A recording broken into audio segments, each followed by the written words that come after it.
Obviously, the build is working pretty well. I showed this to a Facebook community and they were asking for a build guide, so I'm going to do my best to give as much information as possible and why I've taken certain things. So I've gone Invoker. We're going to take most of the standard critical strike nodes. We're going to focus on getting CI and energy shield up as high as possible through gear. And we're going to try and keep our defenses at a reasonable rate. 60% evasion, 50% armor. Resistances are maxed out. Starting with the Ascendancy, we're going to take and protect me from harm so that we get that extra armor. We lose some evasion, but it's not a big deal. I believe that getting the armor is a better pro than losing the evasion is a con. We'll get Spirit through energy shield and evasion rating on our body armor. We will go 100% evasion rating for this. I Am the Blizzard is going to help us deal extra cold damage, which will freeze enemies, and this is how we are going to gain power charges, through freezing. Critical hits will ignore elemental resistances. This is your standard monk. Most people are taking the critical nodes that I take. I will go into more nodes than I have now, but to start out with, we're just going to go straight into the evasion and energy shield and coming back around so that we get extra cold damage and extra freeze buildup, because we want to freeze as much as possible. When we come up through here, we're going to come back so that we get extra lightning damage and shock chance. Since we are running dual heralds in this build, we're going to want to be freezing and shocking as much as possible. The standard crit nodes that most monks that I've seen do builds are taking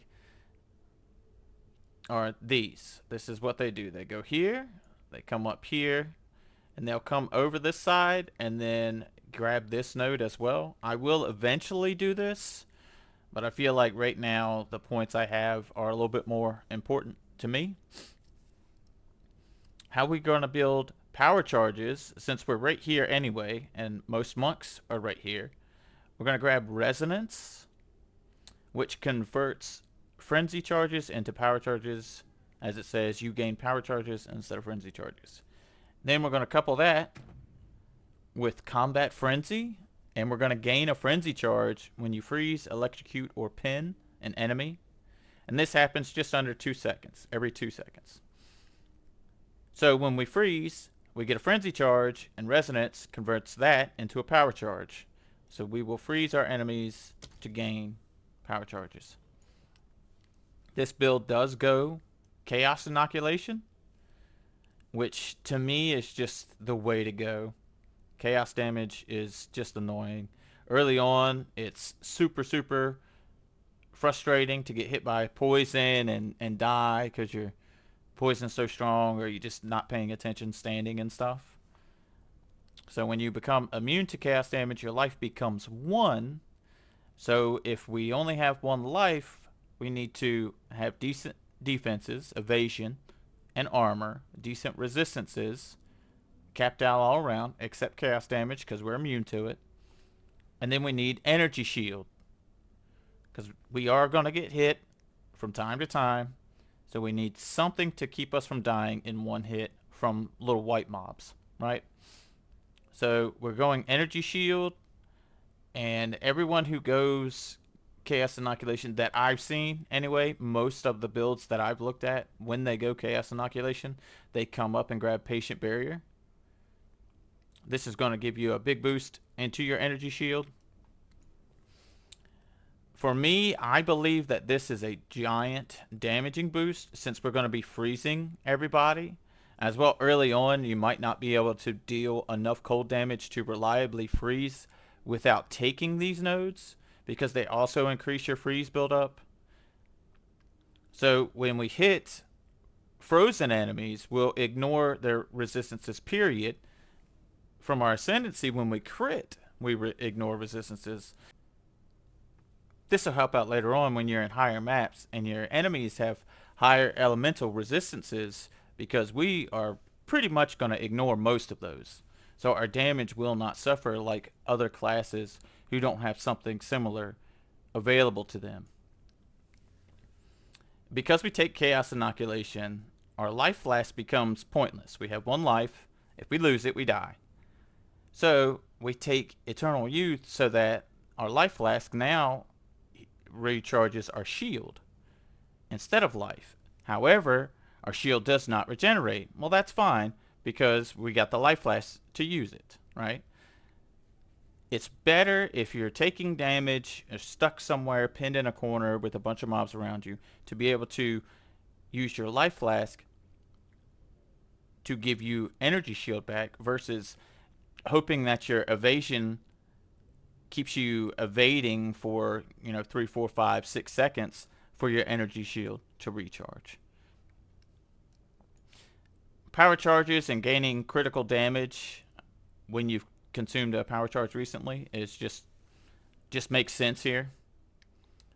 We're going to be using power charges consistently for charge staff and flicker, so this will pretty much stay up most of the time while we are active in combat.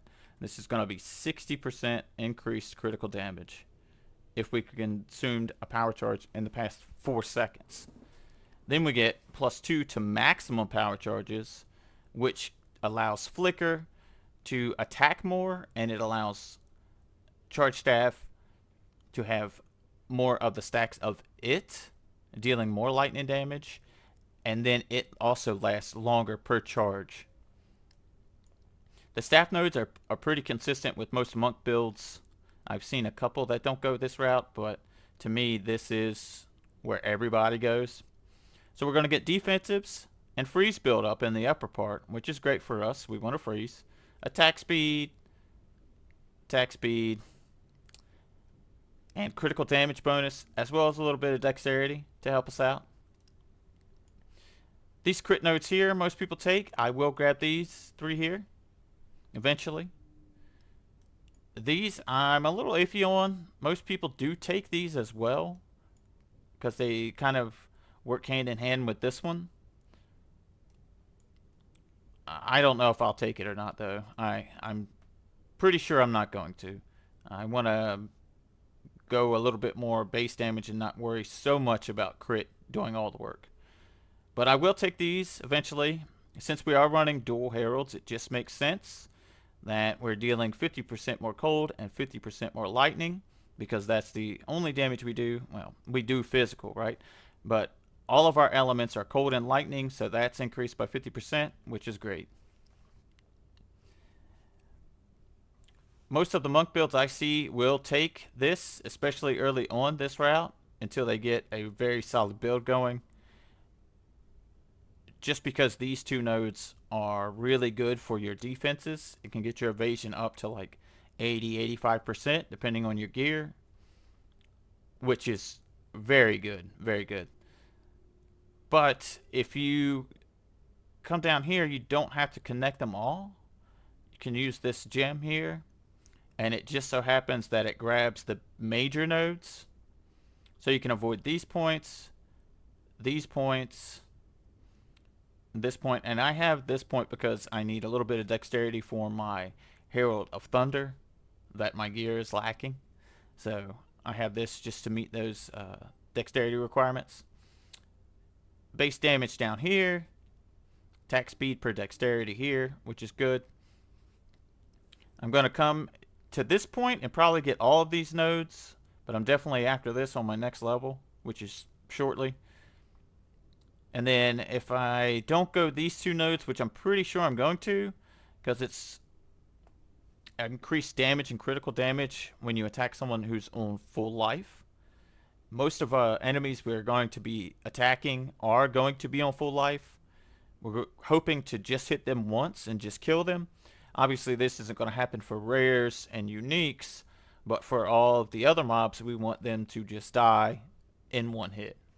So this, I think, benefits that sort of scenario a little bit better than other nodes. And then we will go down here, just flat damage right here, and increase melee strike range. So I'm fairly sure that that is going to affect Flicker as well. If it doesn't, it will at least affect our Tempest Flurry Charge Staff combination, which we're pretty close range even though we're using projectiles. So if we have a little bit more buffer of space in between when we start to attack the enemy and where we stand, that just helps us out, especially for any AoE auras they have, or like the leech effects, the mana leech effects. So that will be coming in handy, I'm sure. Everything else, like I said, is pretty basic. This one doesn't really matter until you get a decent chest piece with, I would say, 1200 or so evasion.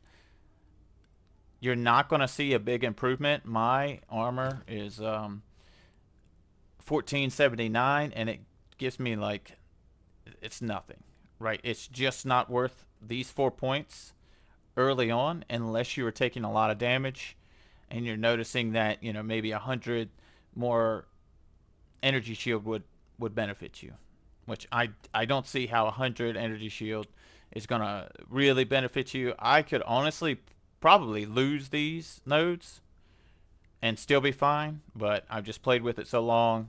I feel like my defenses are in a great spot. I rarely get hit. When I do get hit, I've got plenty of energy shield to take a couple hits. That way I can get out of the way or start my life flask or kill the enemy. So it's a pretty basic build. There's nothing hard here to achieve other than getting the amount of levels to put all the points into the nodes. So I would suggest going Chaos Innoculation as the latest thing, like very late in your build. I would stop here, grab the cold, because you will need these nodes early on unless you get a decent weapon with a decent amount of cold damage, because you're going to have issues freezing enemies consistently, and that's where this comes in handy. So you can just forego these nodes up here, and that saves you quite a bit, so that you can focus on getting your defense, getting down here to your defenses, or getting up here to your defenses. I would probably shoot for going down here first, honestly. This is going to be a point you can come back to. Past this, come up here. And then these nodes to start with. There are, you could, early on, you could grab this, which is pretty good. Just gives you a boost of evasion. I would just, you know, it's 4 points to get to it. 5 points. It's 5 points to get to it. Not a super big loss. This is 4 points. So you can spend those points here. You get much more benefit from this early on than you do here. That's pretty much it. Very basic build. Very standard. All the nodes are very familiar nodes for the monk right now. The build is a dual herald build where we're going to put electric damage on Herald of Ice and cold damage on Herald of Thunder, so that Herald of Ice can shock, proccing Herald of Thunder, and Herald of Thunder can freeze, proccing Herald of Ice. It chains when everything is hit just right, and it does, you know, a screen or so of just instant death. So it's a very good combo. It happens while we're doing flicker, zipping around. If you watch the first little part there, you can see Herald of Thunder go off several times while I'm flickering. Flicker Strike, mine is 20% quality, so that's going to give me 55% chance not to use it when I couple it with Perpetual Charge. That means it's basically a coin toss whether it will use the charges or not, which keeps us flickering and not having to stand still and deal with the enemies. Then we just go damage close to us, damage, and damage. Combat Frenzy. When we freeze people, they give us the Frenzy charges, which is turned into Power charges to resonance. We're going to take perfusion here so we can get 2 charges sometimes. Grim Feast is a great skill, especially for energy shield builds, because it lets you technically double the amount of your effective energy shield. As you kill enemies, you'll pick up orbs. It will overcap your energy shield by about double. Herald of Thunder, again, we're just making sure it's dealing cold damage. It gives us lightning damage afterwards. Further away they are, the more damage they take. This one here, I don't think it's working the way I thought it would. So I'll probably add some more damage there. Charge Staff, we're just regaining mana here. I hate to run out of mana while I'm attacking. So I probably could lose this at this point. But for now, I'm going to keep it. Weapon damage. Increase energy shield when you kill. And since it's a buff, we want it to last longer. So it's got 40% increased duration, and it's also 20% quality, which also increases the skill effect duration by 20%.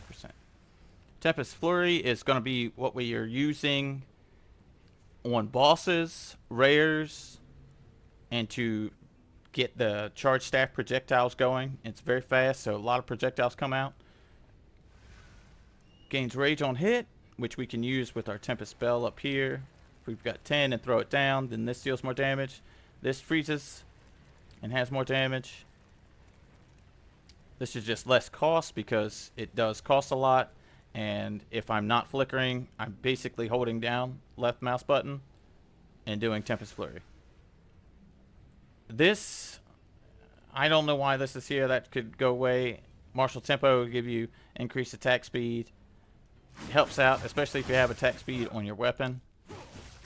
As you can see, mine, it's not too fast right now, but it is effective.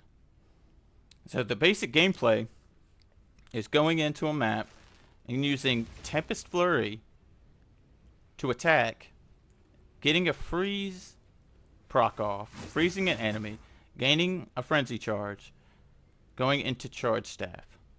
Then we're going to use Charge Staff because it will freeze much more than Tempest Flurry does, and it has a little bit of a range, so we can just hit it into packs and the whole pack will explode. Once we get our charges going and we can get 5 stacks on Charge Staff, then we'll start building charges so that we can flicker. So Tempest Flurry, get some freezes off, get some power charges, get Charge Staff up to 5 stacks, and then every power charge after that can be used on flicker. I would suggest using 3-4 minimum power charges on flicker. And then you always want to have Charge Staff up before you flicker. There is a big damage difference if you do not have it up. So if you don't have Charge Staff up, use your charges to get Charge Staff up. You want to have that thing up all the time and at 5 stacks. Now, if you get 1 stack, you can just use it and it gives you 1 stack's worth of duration added to your 5 stack. Or if you get 1 stack and then 2 stacks, you can use it and it'll give you 3 stacks as the buff. So I hope that was clear enough for everybody. It's a very simple build. It's very basic. The gear, there's nothing really special about the gear. I have this one unique ring that you can do without. The only thing this is more freeze buildup. I'm dealing way more cold damage, so I'm consistently freezing people as fast as possible to get as many charges as possible so that I can just keep flickering. My weapon is probably what's holding this build together. Its high physical base damage and +2 to all melee skills allows all of my skills to deal massive damage because Monk's abilities convert physical damage into elemental damage. So the higher the physical damage on your weapon, the higher the skill damage for sure. Everything else is, we're worried about getting our resistances capped, an energy shield on the helm, gloves, and boots. So we just want to go 100% energy shield on the 3 smaller pieces of armor, while focusing on capping out our resistances as close to 75 as possible. We don't need anything else. Now, I have rarity on some of these pieces of gear and critical strike chance. It's all just a little bit extra. You don't need it. It's just 20% increased critical hit chance on your helm is pretty good. If you want to shoot for anything, I would definitely shoot for that, and maybe attack speed on your weapon. And that would be the 2 things that I would definitely say you should try and look for, but that is not going to make or break the build. It does not make or break my build. My character. Right, so it shouldn't make or break your character. All of my accessories are just, like I said, this, it's not needed. You can use anything else. My accessories are simply to get my resistances and a little bit of rarity up. This is important. Getting the increased evasion rating and increased maximum energy shield is important. If you can't do both, I would suggest energy shield only. The stats on there aren't needed. They're for me, for my specific needs with gems and gear. And then resistance, again, is just there to make sure everything is capped out. The belt is a big overlook, I think. People just overlook the belt all the time. You can get a lot of great belts with 3 resistances on them for fairly cheap. So if you're struggling with resist, definitely look for a belt with 3 resists on it. That's pretty much it. This build is super, super simple. Very basic everything. The only thing carrying this build is the dual heralds, I believe, are doing a lot of the work during the flicker. And then the physical damage on the main hand. That's it.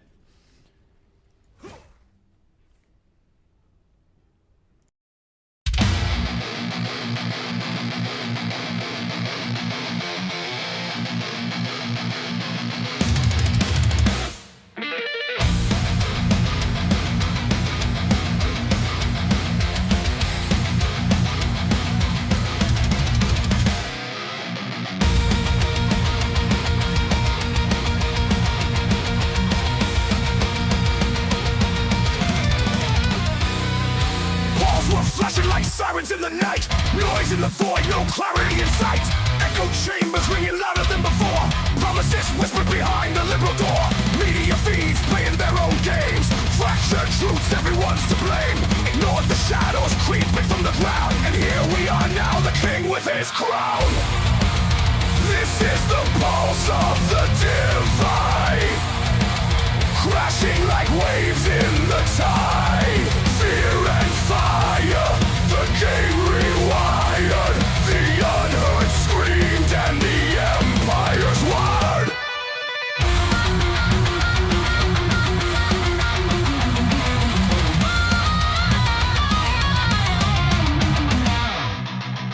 Blue collar cries meet silent despair. Deserts of truth turn to fights unfair. Every vote a spark in the wildfire's haze. Burning bridges, nights turn to days. Algorithms feeding the hunger for war. Windows and walls, what are we fighting for? Misconnections and dissonance reign. The popular smoke through collective pain. Behind the scenes, the puppets rise. Strings of gold, the truth disguised. Through the chaos, one voice found. A mirror's reflection of lost ground. This is the pulse of the divide, crashing like waves in the tide. Fear and fire, the game rewired. The unheard screamed and the empire's word.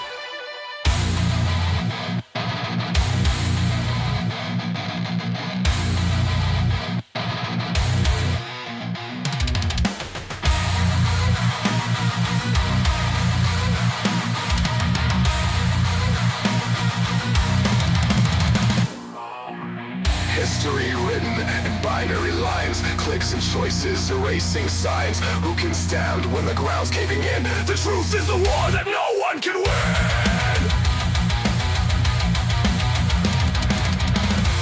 is the pulse of the divine, the scream of a nation too tired to hide.